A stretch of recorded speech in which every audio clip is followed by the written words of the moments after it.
My wife, Chloe, was a renowned buyer in the city's fashion circles, but recently, her world seemed to shrink to a single vintage accessory shop.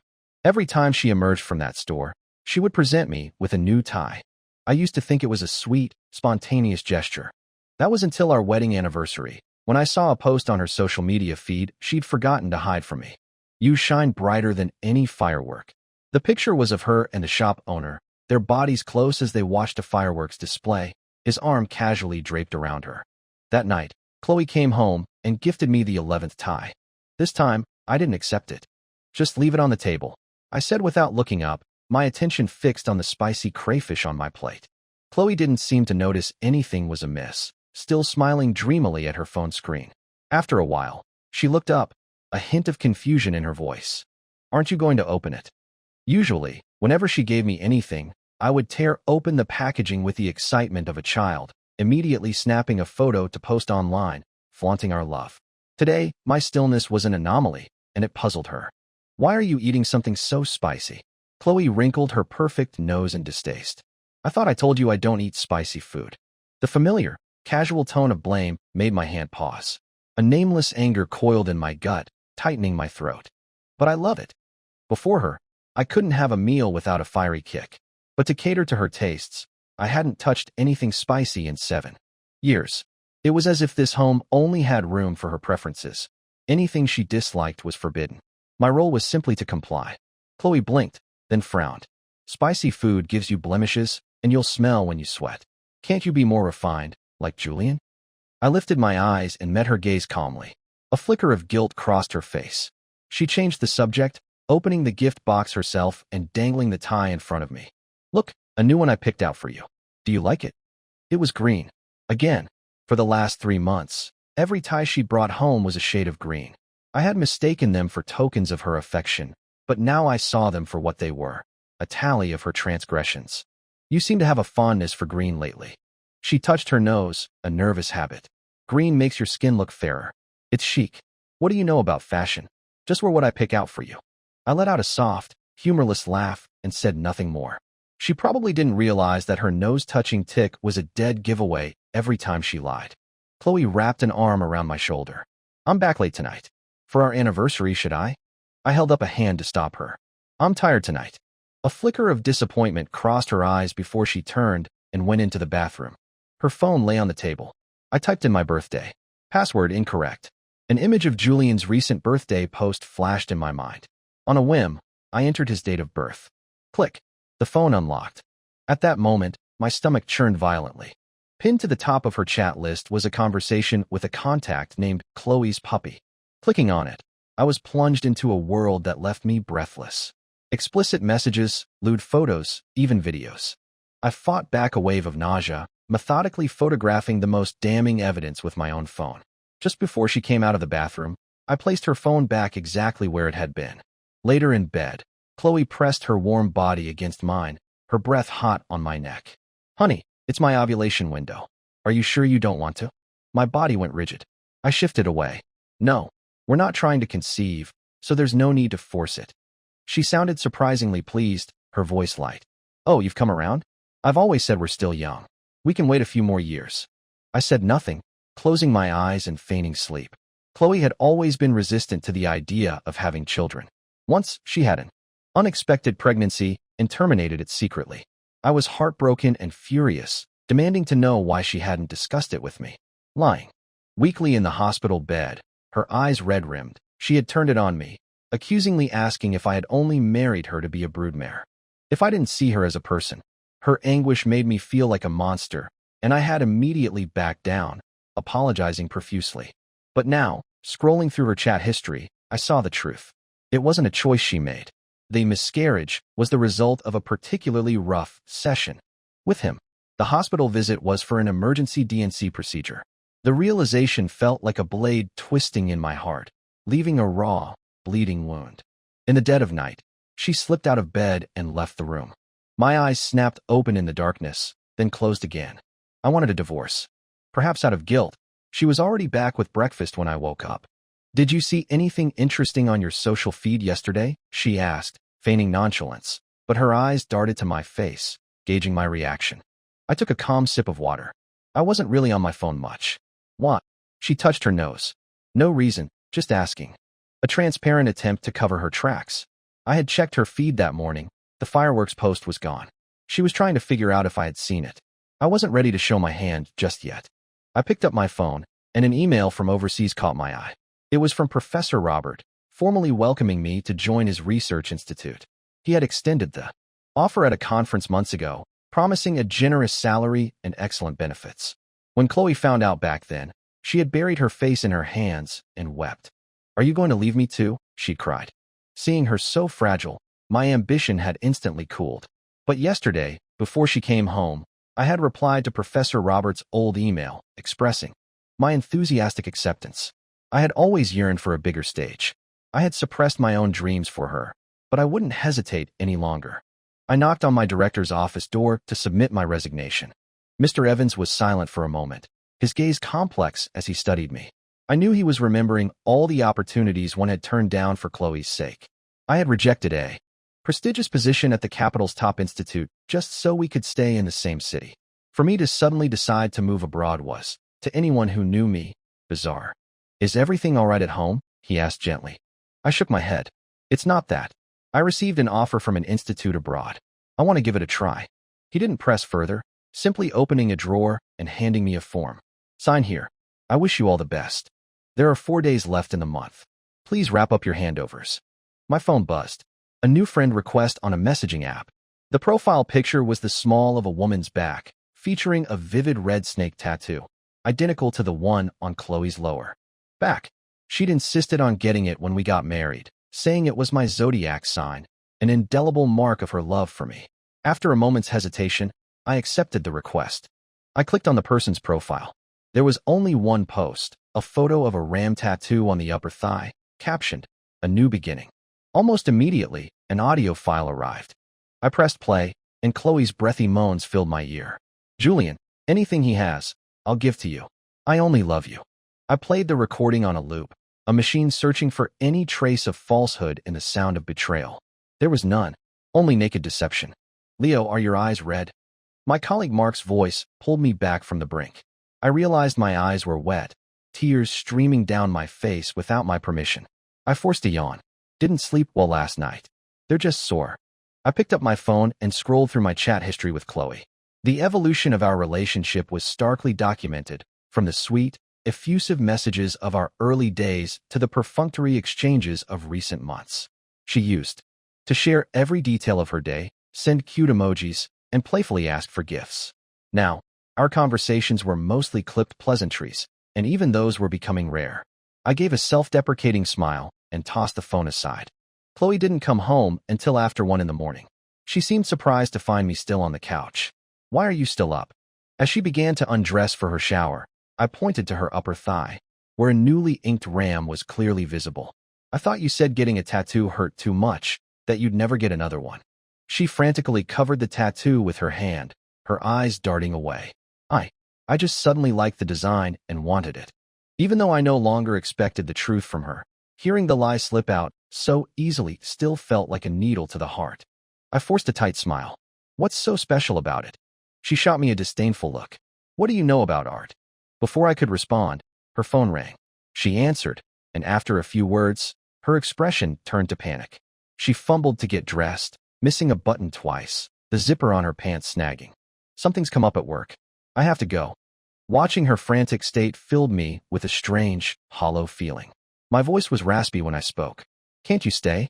Chloe's head snapped up, her eyes wide with surprise. I rarely questioned her actions, especially concerning her work. For a fleeting moment, a hint of hesitation crossed her face, and I almost believed she would stay.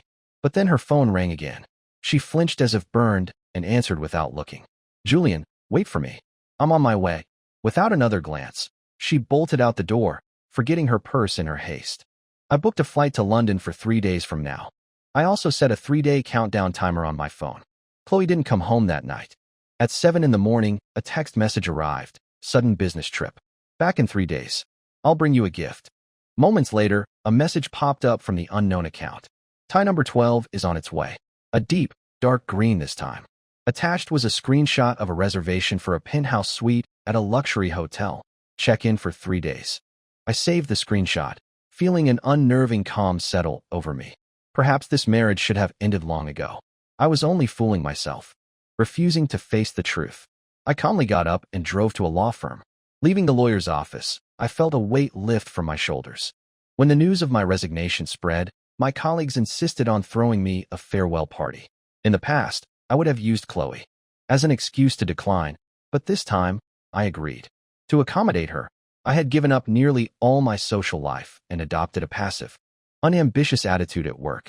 My colleagues often grumbled that a man with my talent was willingly shackled by a woman. I would always reply, with conviction, "She's the love of my life. Of course I have to take care of her." The memory of those words was now a bitter irony. I drank a lot, enough to blur the edges of the world. My colleagues offered toasts and wishes for my future, but their words were a meaningless buzz in my ears. Drunk and reckless, I dialed Chloe's number. No answer. I stubbornly redialed. This time, she picked up. Before I could speak, a series of intimate, unmistakable sounds came from the other end of the line. It was like a bucket of ice water had been dumped over my head, chilling me to the bone. A man's breathless voice. "Who do you love, me or Leo?" Then Chloe's, trembling but firm. "I love you. I only love you." I don't remember when the call ended. I just remember standing in the cold wind, tears silently tracing paths down my cheeks. For the past 2 days, I had been putting on a brave face, acting as if nothing was wrong. I told myself to be strong, to end this with dignity. But hearing her say those words shattered my facade. It's not the length of time that makes things feel distant, but 2 or 3 irreversible acts. 48 hours remained. Enough time to erase our shared life. I packed everything that had once symbolized our love into black garbage bags. Our wedding photo I tore into pieces, a perfect metaphor for our shattered relationship. Just then, Julian sent me a location pin. It was a 5-star hotel next to our apartment complex. My heart pounded with suspicion, but I grabbed the divorce papers and went. The scene at the hotel entrance made my breath catch in my throat. A massive LED screen cycled through photos of Chloe and Julian. At first, I tried to rationalize it, maybe. It was just a party. But then I saw Chloe's closest friends, people we both knew, arriving one by one. The last glimmer of hope inside me deflated like a punctured balloon. Suddenly, the lights dimmed, and a line of text appeared on the giant screen. "Welcome to the engagement celebration of Chloe and Julian." A roar filled my head, as if something had just exploded. When we got married, we were broke. We had a simple dinner with a few close family and friends. I had suggested several times since that we have a proper wedding ceremony, but Chloe always dismissed it as a waste of money, saying those rituals were meaningless. And now, for another man, she had orchestrated this extravagant spectacle. Julian stood on the stage in a tailored suit, but my eyes were locked on Chloe. She wore a stunning white gown, a blissful smile gracing her lips. The screen behind them played a slideshow of their curated moments, her voiceover cooing nauseatingly sweet nothings to him, her eyes shining with an unmistakable love. Standing in the crowd, a sardonic smile played on my lips. I gripped the divorce agreement in my hand and began to walk toward the stage. A wave of murmurs and whispers swept through the room. The sudden commotion forced Chloe and Julian apart. She turned, and the smile on her face froze, replaced by sheer terror. "Leo, don't misunderstand, I smirked. "I'm just here for your engagement party. Am I not welcome?" Chloe grabbed my arm, her words a jumbled mess. "Honey, listen to me. We were just playing around. It's not what it looks like." Julian stood behind her, his face ashen, glaring at me. I shook her hand off, my voice like ice. "Your fiancé is over there. Don't be so clingy. People might think I'm the third wheel here." Chloe continued her futile defense. "No, I have nothing to do with him. I was just helping him, his parents wanted to see." Even now, she could still spin such a ridiculous tale. I had no desire to argue. I threw the divorce papers in my hand at her face. "Chloe," I said coldly, "let's get a divorce." The hall fell silent, every eye fixed on the unfolding drama. Chloe's face was deathly pale, tears streaming down her cheeks. "Honey, I was wrong. I don't want a divorce. It was over the moment you chose to deceive me." Chloe fell to her knees before me, her face a mess of tears and makeup. "Leo, it was just a ceremony. I never slept with him, I swear." Swear? The word was a mockery coming from her lips. I sneered. Chloe, has lying become an addiction for you? Her face flooded with panic, but she tried to maintain her composure. It's the truth. I just felt sorry for him. I wanted to give him a proper ceremony. There was a time when even the sight of her eyes welling up would have broken my heart. Now, watching her sob, I felt nothing but disgust. When love dies, even a glance can feel repulsive. My eyes flickered with contempt toward the pale-faced man standing behind her. Chloe, do you know how I found this place? She froze, the realization dawning on her. She whipped her head around, her eyes blazing with fury at Julian. Julian, how dare you try to ruin my marriage? Why wouldn't I? Julian retorted, his voice filled with righteous anger. I know you love me. You told me you were just looking for the right time to leave him. I'm doing this for you, to make him face reality and get lost. Those were lies to keep you happy. Chloe shrieked. I've been with my husband for 8 years. I've only known you for a few months. How could you possibly compare to him? It was a momentary lapse, a thrill. That's all you were. The color drained from Julian's face. That's impossible. The way you looked at me, there was love in your eyes. Every time you were in my bed, you told me you only loved me. A sharp slap cut him off. Shut up, Chloe roared. Say one more word, and I'll tear your mouth apart. I watched them tear each other apart, a cold detachment settling over me. I bent down, picked up the divorce papers, dusted them off, and held them out to her. Sign it. No, I won't sign, she wailed. Leo, I was wrong. I'll never do it again. Please forgive me. I took a step back in disgust. Sign it, or I'll make sure you walk away with nothing. Julian snatched a wine bottle from a nearby table and lunged at me. Leo, why won't you just let us be happy? Chloe loves me. She told me you were old-fashioned and boring, like a dead fish in bed. She's been sick of you for years. I sidestepped him easily. Folding my arms, I looked at him with amusement. And yet, you're still just the other man. I drew out the last words, my voice dripping with disdain. If you're so confident, get her to sign this divorce agreement. Right here, right now. I'll gladly step aside for you. Julian immediately turned to Chloe, his expression pleading.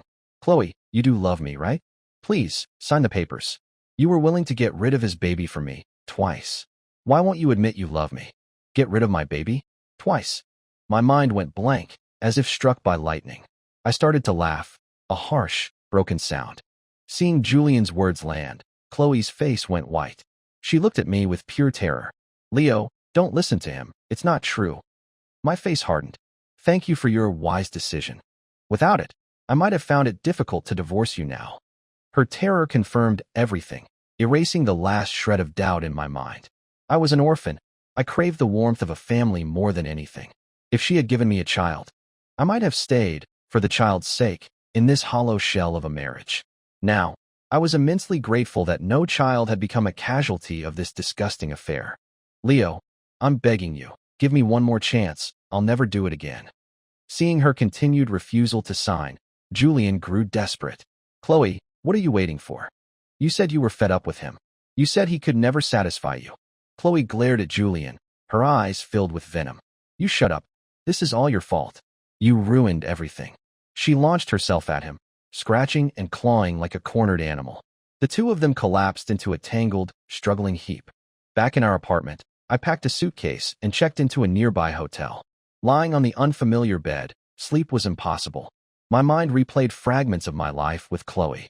I was 17, standing on the edge of a bridge, the wind roaring in my ears. After my parents died in a car crash, I had fallen into a deep depression. Life had lost its meaning. I wanted it all to end. Just as I leaped, a hand grabbed my shirt, pulling me back from the abyss. I turned to see a girl with a brilliant smile, a ray of light piercing my gray world. It's such a beautiful day, she said cheerfully. You should live to see more of them. That girl was Chloe. She became my sun, warming my frozen heart. She went with me to my therapy sessions, encouraging me to heal. Later, I learned that her own parents had divorced, and neither wanted her. In that moment, my heart ached for her. Let's run away together, I'd said to her one cold winter night. We'll find a new life. She stared at me, then smiled, tears shimmering in her eyes. Okay. We worked part-time jobs, studied together, and got into the same university in a new city. We were each other's only family, clinging together for warmth. One rainy night, blushing, she confessed her feelings for me. The first hint of trouble came after a simple dinner. Chloe was on the phone by the window, her voice soft. Julian. A strange tightness gripped my chest. Noticing my gaze, she quickly ended the call, a faint, unnatural flush on her cheeks. I found this amazing vintage shop, she explained hastily. I was just negotiating prices with the owner. His name is Julian. Don't worry. Her over-explaining was unusual. I knew very little about the details of her work, but I dismissed it. After everything we had been through, I believed our bond was unbreakable. Now I had to accept the truth. The love I thought was my foundation was just a mirage, shattered by a single touch. A shrill ringing jolted me from a light sleep. Leo, where are you? All your things are gone. I said nothing, ended the call, and blocked her number. Did she love me? No. She loved the comfort zone I provided, the 24/7 on-call butler, the ATM that fulfilled her every whim. My departure wasn't a heartbreak for her. It was an inconvenience. The call had ruined any chance of sleep. I checked the countdown on my phone. 10 hours left. I bought a bouquet of lilies from a florist and took a cab to a cemetery on the outskirts of the city. Mom, Dad, I'm here. On their headstone, my parents' smiles were as kind as I remembered. I set down the flowers and began to talk, telling them everything that had happened. By the end, I was sobbing, the grief-eyed, suppressed finally breaking through. How could I just let go of someone I had loved for so many years? I hated her for her betrayal, hated myself for my weakness, and hated fate for its cruel twists. When the tears subsided, I wiped my face and smiled at the headstone. I have to go now. I'll come back to visit next time. From the cemetery, I went straight to the airport. Check-in, security, everything went smoothly. A call came through from an unknown number. Leo, when did you resign? I went to your institute, and they said you were gone. Chloe's voice was thick with tears. Where are you? Can I come find you? I can't live without you. Please forgive me. Her pleading was pathetic. Before I could answer, I heard Julian shouting in the background.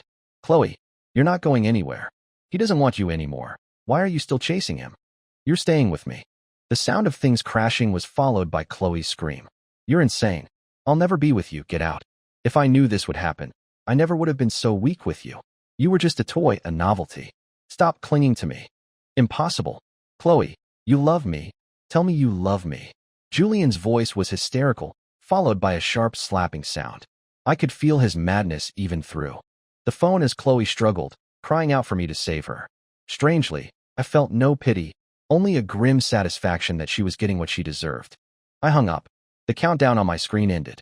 I ejected the SIM card from my phone, dropped it in a trash can, and walked toward the boarding gate without looking back. The plane ascended, breaking through the clouds. As the city shrank below, my heart felt vast and empty.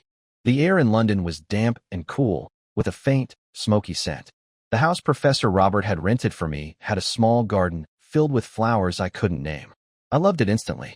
I collapsed onto the soft sofa and let out a long, slow breath. Work at the Institute was even better than I'd imagined. Robert was a true workaholic, happiest when he was in the lab, and I found a kindred spirit in him. I quickly integrated into the team, my skills and knowledge finally being put to good use. Leo, you're a genius, Robert exclaimed one day, clapping me on the shoulder. Your arrival is a gift from God. His unabashed enthusiasm made me a little embarrassed. It had been a long time since I'd felt so valued. In Chloe's eyes, my work was boring and dead-end. She had even tried to convince me to go into business, making me question my own worth. Now I realized her no future assessment was simply because my job couldn't fund the lavish lifestyle she craved. What are you thinking about, Leo? Robert's voice broke my reverie. Nothing. I shook my head. Let's continue. Robert was so impressed with my work that he offered me the lead on one of his most important projects. It was a huge challenge and an incredible opportunity. I threw myself into it, spending nearly all my waking hours in the lab. Leo, you're going to work yourself into an early grave, Robert joked, noting my gaunt appearance. I'm fine, I said. I'm young. I can handle it. I was simply using work to fill the spaces in my mind that Chloe used to occupy. It wasn't until an email from my lawyer arrived that I realized I'd been gone for over a week. He informed me that Chloe was contesting the divorce. I logged into my social media, which was flooded with messages from friends asking what was happening, why Chloe was telling everyone I was missing. There were also a few messages from Chloe's alternate accounts, begging me to call her, to forgive her. I didn't reply to anyone. Instead, I posted a single update. rediscovering how joyful single life can be. The picture was of the small tomato seedlings I had just planted in my garden, their tender green leaves vibrant with new life. I tossed my phone aside and went back to tending my plants. A few days later, a friend from home messaged me. The story of Chloe and Julian had become a trending topic. After I left, Julian had relentlessly pursued Chloe, but she had rebuffed him with cruel insults, calling him a naive fool for thinking their fling was real. Enraged, Julian had leaked all their private photos and videos online, publicly accusing her of leading him on and then abandoning him. As a minor figure in the fashion world, the scandal exploded. Chloe's social media was inundated with hate. People called her a shameless predator, a cheater. Her reputation was destroyed overnight. Someone even posted the video from the disastrous engagement party, and the full story came out. The public outcry was immense. Julian's vintage shop was vandalized, and Chloe's company was targeted. People threw eggs and garbage at the building. Her career was in ruins. Julian, believing her downfall would drive her back to him, confronted her one last time. She had security throw him out. Consumed by rage, he followed her after work and attacked her with a knife. Julian was arrested and sentenced to 5 years for assault. Chloe's right hand was permanently damaged. She lost her index and middle fingers. My friend told me all this while I was having a drink with Robert at a pub. As I listened, I felt a distant sense of melancholy. They were two of a kind, selfish people driven by lust and greed. Their mutual destruction was a fitting end. It was, in a way, retribution. News about Chloe trickled in over the following months. She couldn't find work. The once envied fashion buyer was now a pariah. She developed bipolar disorder, her moods swinging between mania and despair. I asked my friends to stop telling me about her. My feelings had cooled to complete indifference. Her life was no longer my concern. A year later, I had to return to China for business. As I walked out of the airport, I saw the friend who'd come to pick me up. Cowering behind him was a frail figure. It was Chloe. She was skeletal, her skin sallow, all her former glamour gone. I frowned. What is she doing here? My friend sighed. She somehow heard you were coming back and has been camping outside my apartment for days. Chloe looked at me timidly. Leo, I missed you. Let's go home. I believe the court finalized our divorce 5 months ago, I said, my voice flat. My lawyer had informed me the moment it was done, telling me how Chloe had crumpled when presented with the evidence of her affair. She shook her head violently, tears welling up. Then let me win you back. I'll never be like that again. Please, just give me one more chance. I know I took your love for granted. I truly regret it now. My gaze fell to her hand, to the 2 missing fingers. A scornful smile touched my lips. She noticed and quickly hid her hand behind her back. Do you really think, I asked softly, that you're worthy of me now? After being passed around, left maimed, do you think you deserve to be loved? The color drained from her face. She opened her mouth, but no words came out. I said nothing more, simply turned and walked away with my luggage. My friend caught up, placing a hand on my shoulder. Don't be too. Let's go, I interrupted. I'm hungry. I was back for a friend's wedding, and Chloe's presence turned it into a nightmare. In the days leading up to the ceremony, I saw her. Everywhere, in the hotel lobby, outside the chapel, even lurking near the restrooms. I complained to hotel security, but she was relentless. Chloe, what the hell do you want? I finally confronted her. She looked up, her smile more painful than a grimace. I just wanted to see you. Can you just get lost? I snapped. Tears instantly flooded her eyes. I just want to make it up to you. Don't follow me anymore.